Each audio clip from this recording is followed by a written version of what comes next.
From its first permanent settler in 1730, Westbrook was founded as a mill town, and in fact the first in Maine. In 1814, many small villages combined into a township called Stroudwater, which soon changed its name to honor the legendary military leader and local business visionary, Colonel Thomas Westbrook. Prior to our 1820 statehood, Westbrook was as prosperous as any town found in the British District of Maine, under the Commonwealth of Massachusetts. Although Sakurapa was initially the more prosperous of the many Westbrook villages, Samuel Dennis Warren's 1854 investment in a small paper mill on the other end of town would forever change Westbrook's future. Within 30 years, S.D. Warren's paper company was the largest in the world. An 1895 4th of July program proclaimed Westbrook to be one of the most prosperous cities in America.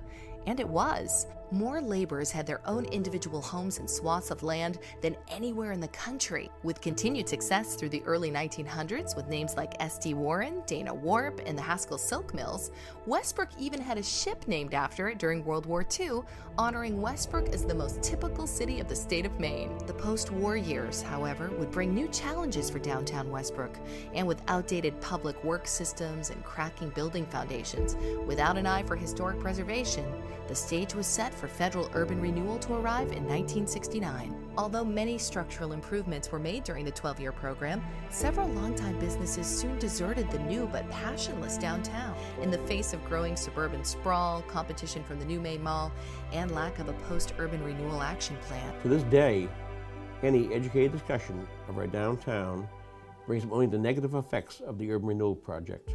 As urban renewal was finally coming to an end on a national level, historic preservation finally pushed back. In 1980, the National Main Street Center was created under the National Trust for Historic Preservation, with a simple mission of creating a network of downtown communities with vibrant and walkable streets, while preserving the historical fabrics. Meanwhile, on a local level, Westbrook began its own recovery efforts in 1984 under Mayor Phil Spiller's Valley Square Development Committee. Considered a great start by encouraging adaptive reuse of historic buildings and the creation of a city economic development office, 30 years of plans and studies would soon follow. But most recommendations were never implemented without an organization to support them. But finally, in 2014, the Downtown Westbrook Coalition was established as a Maine downtown network community, with Abigail Chaffee as its first director. By its second anniversary, the group had become focused, dedicated, and creative, even reaching out to a nationally prominent historical preservation and urban planning specialist,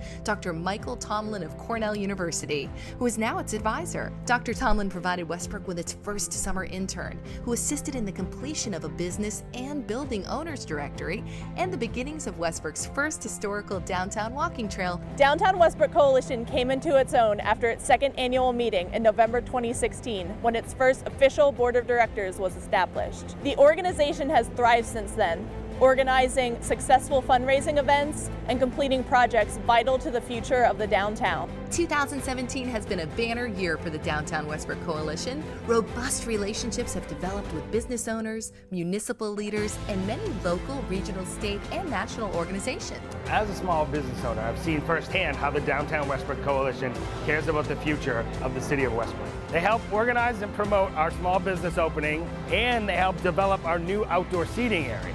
In my experience, working with Main Street groups like the Downtown Westbrook Coalition, in my experience, what they bring to the table is critical.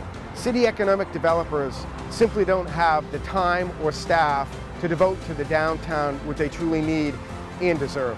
Beyond just a business approach, however, downtown success requires partnerships between groups like the Westbrook Environmental Improvement Corporation, Westbrook Historical Society, Westbrook Arts and Culture, Friends of the Presumpscot, Westbrook Housing, Westbrook Recreation and Conservation, City Staff and Planners, Grow Smart, and even the Visit Portland Regional Tourist Organization to strengthen open space initiatives, river restoration projects facade, and facility improvements and community beautification projects. We all know what a successful and thriving downtown looks and feels like. We just didn't know how to get there. Combining our strengths to create a more vibrant downtown is at the very core of our mission. A shared community vision is a powerful thing, but when you combine that vision with a dedicated group backed by the National Main Street America approach, now that's magic. The Downtown Westbrook Coalition is now poised more than ever to finally achieve the follow-on actions which urban renewal needed but lacked when it started nearly 50 years ago in 1969. In 2017, Westbrook has finally turned the page on a new downtown chapter. And with that new chapter, a transformation for the Downtown Westbrook Coalition itself. Because starting today, please welcome the new Discover Downtown Westbrook.